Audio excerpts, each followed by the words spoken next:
The Jedi Order has long been admired for its mastery of the 7 classic forms of lightsaber combat, from the simple moves of Shii-Cho to the balanced approach of Niman. But what about the forms that were considered too dangerous, too deceptive, or too close to the dark side for the Jedi Council to approve of? In this video, we'll explore every forbidden lightsaber form.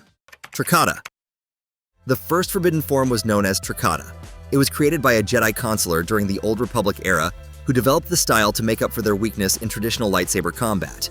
Trakata is built entirely around a lightsaber's unique ability to be turned on and off instantly. A duelist using this form could rapidly shut off and reignite their blade to confuse and bypass an opponent's defenses, creating openings that would not otherwise exist. This made Trakata extremely effective, even when facing multiple enemies at once. The philosophy behind Trakata was one of practical combat interception. It did not rely on the single-minded determination of other forms or the endless patience of a defensive style. Instead, it focused on using clever tricks to end a fight quickly. However, this very practicality is why the form was so greatly frowned upon by both the Jedi and the Sith. The Sith believed that true power came from passion and overwhelming force, not from practicality. They saw the use of Trakata as a sign of weakness and a lack of real power. The Jedi, on the other hand, saw the form as deceptive and unsportsmanlike.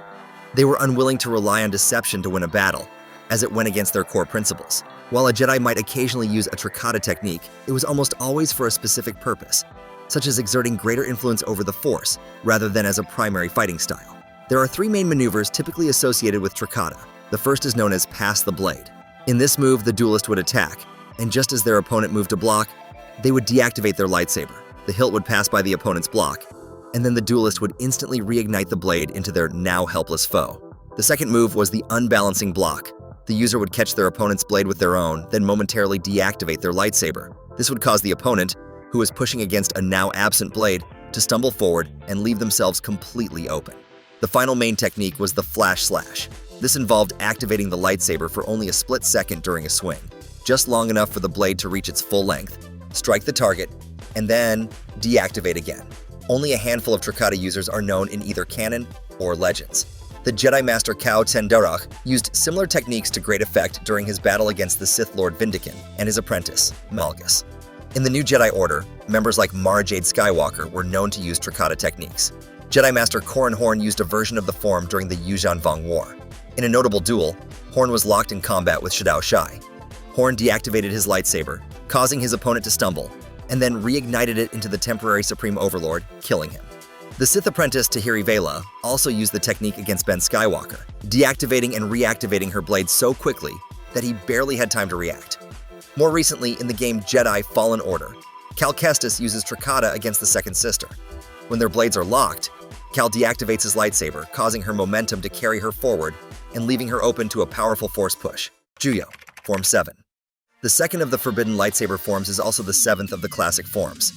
Known as Juyo, the Way of the Vornsker, or the Ferocity form, it was the final form recognized by the last Jedi Council of the Old Republic. Juyo is described as the most vicious and aggressive form of lightsaber combat. It required the user to focus deeply on their internal emotions, channeling them to gain dominance in a fight.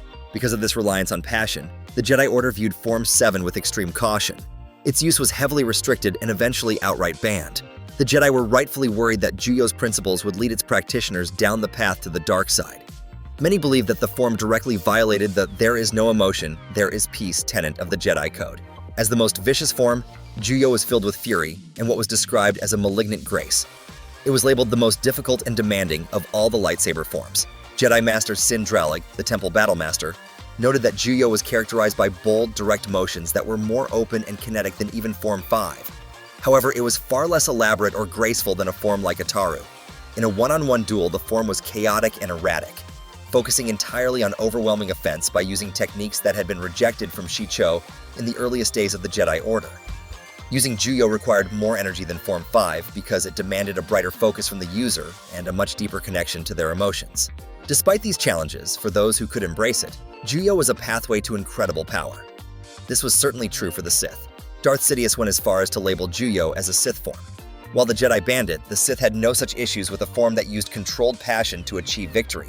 As their own code stated, "Peace is a lie, there is only passion. Through passion, I gain strength." Sidious's mastery of Juyo was so great that he trained his apprentice, Darth Maul, in its use. Maul's inner aggression was a perfect match for the form, and he made it his primary method of combat. He drew heavily on the dark side to overwhelm his opponents with sheer ferocity. His most famous use of the form was during his duel with Qui-Gon Jinn and Obi-Wan Kenobi on Naboo. Maul expertly adapted Juyo for use with his double-bladed lightsaber, allowing him to fight two highly skilled Jedi at once, something Juyo was typically weak at. When he managed to separate the two Jedi, he used Juyo to quickly break through Qui-Gon Jinn's defenses and slay the Jedi Master.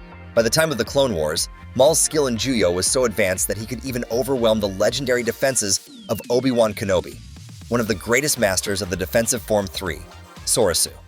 Vaapad. In the later days of the Galactic Republic, a new and even more dangerous variation of Form 7 was created. It was called Vaapad, named after a creature from the planet Serapin that attacked with lightning-fast tentacles. This form was developed by Jedi Masters Mace Windu and Sora Bulk. Windu explained that Vaapad was an answer to his own weakness, as it allowed him to channel his own inner darkness into something positive. Vaapad was more than just a fighting style.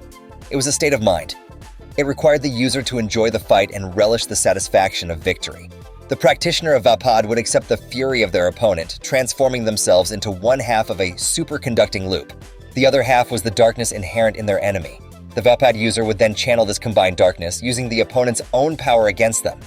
The Jedi warned that this process brought the user perilously close to the dark side. The form's attacks appeared unconnected, and its motions unpolished to an outside observer. A Vaapad user moved so fast that they appeared to be wielding many lightsabers at once, creating a constant, near-invisible string of energy. This effect could also be applied to unarmed combat, with the user's arms becoming a blur. Because of its dangerous nature, Mace Windu forbade any Jedi from practicing Vaapad without his direct permission, something he only granted to his own apprentice, Deepa Billaba. He specifically discouraged Jedi like Quinlan Vos, whom he felt was already too close to the dark side. Count Dooku, after his fall, described Vaapad as skirting the edge of the dark side but claimed it was weak without fully embracing that darkness. He later proved this by subverting Sora Bulk to his cause. Bulk claimed he had perfected the form by embracing the dark side, but he was still no match for Windu in a duel. Windu himself wielded Vaapad in many famous battles. He used its relentless attacks to overpower the bounty hunter Jango Fett in the arena on Geonosis. His most legendary use of the form came during his duel with Darth Sidious. To combat Sidious's own mastery of Juyo, Windu gave himself over completely to Vaapad. He allowed it to fully channel his own inner darkness and to accept and redirect Sidious's darkness back at him. When fully immersed in Vaapad, Windu's body could fight automatically without conscious thought.